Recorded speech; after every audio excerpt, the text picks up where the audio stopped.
with a half an eye on afternoon tea. It's the bloke who ruined my lunch. He's the co-founder of the Institute of Physical Management, a veteran of numerous television shows, and he's here with strategies really to give us a sharper and more rewarding edge to our professional and personal lives. It's Tim Bean.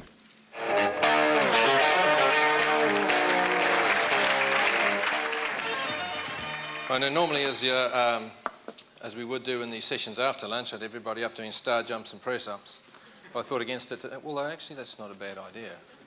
So today, yes, I wanted to really just touch on some things that we find people have difficulties with, or solutions that people are looking for. There tends to be a lot of noise, a lot of fog out there in the areas of health, fitness and wellness, a lot of confusion, almost too much information. So our mission is to cut through the fog and come up with, well, it's not rocket science, but it is science, and also real-world strategies that actually work, that we see working with people who take these strategies on board. Interesting statistics, 71% of people surveyed in a British study very recently would gladly trade their office computer password for a bar of chocolate.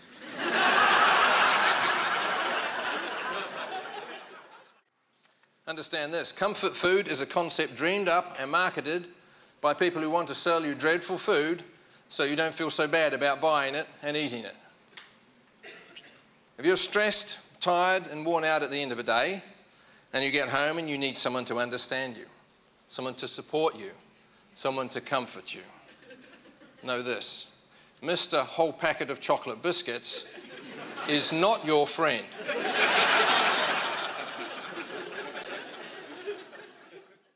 Here's a statistic for you, 50% of men over 40, 50% of men over 40 are overweight or obese. 51% of men over the age of 40 experience ED or erectile dysfunction. Ooh, people getting a bit uncomfortable here. It makes you wonder, doesn't it, if there's just as many women suffering from ED or extreme disappointment.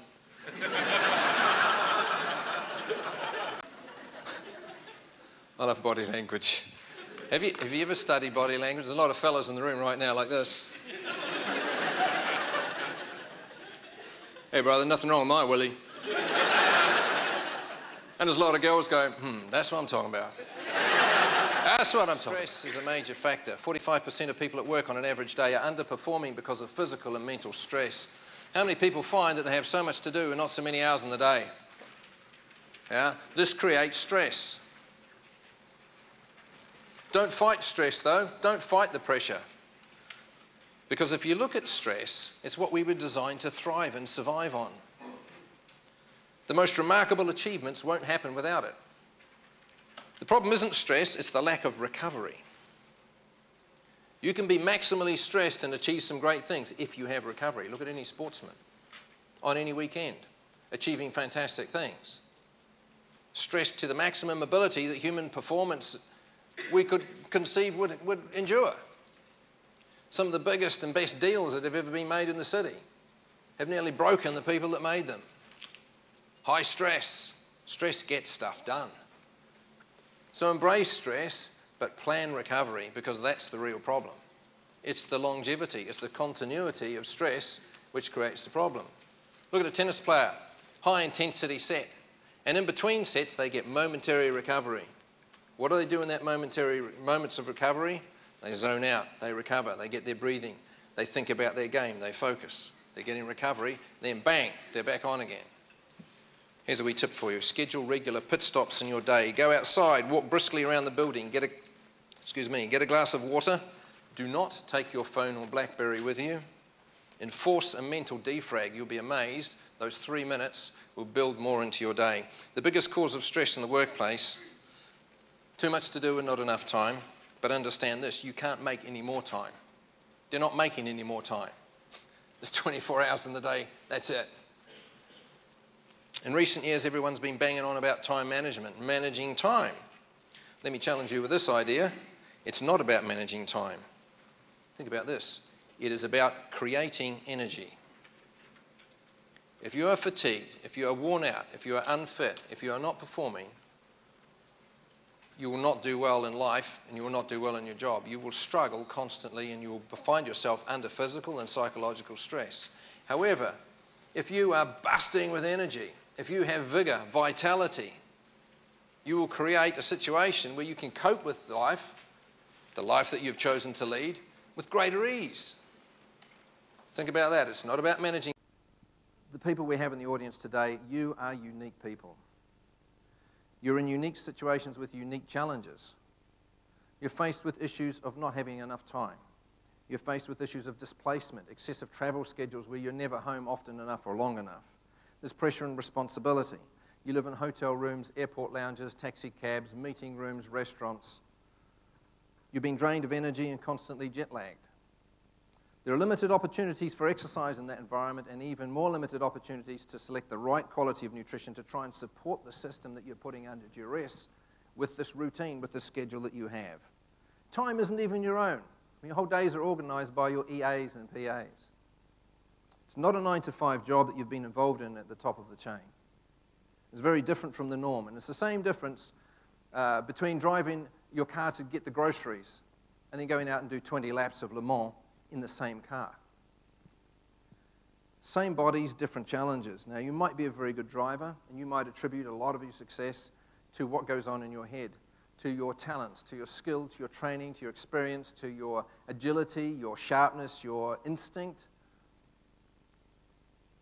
But so many people we speak with believe that this is all there is, that their success in life is due to what they can deliver from their head. And somehow they're disconnected from their bodies from the neck down. It's like putting Michael Schumacher into an old heap and putting him out on the Formula One track. This is such a common scenario. What are people thinking like this? Your mental ability isn't just what you need to remain and become a top performer or a key producer. And actually the difference between somebody who is mentally sharp and someone who is completely senile is only 3/100ths of a second of brain neuron firing speed. It's not much. It doesn't take much to lose it. Funnily enough, this is directly related to the physical function of stimulus, nutrition, and physical fitness. Understand this, the physical condition of your body is and will directly impact on your mental capacity and therefore your earning capacity in the future. No question. All right, I've got time for 3 quick questions, and here they are.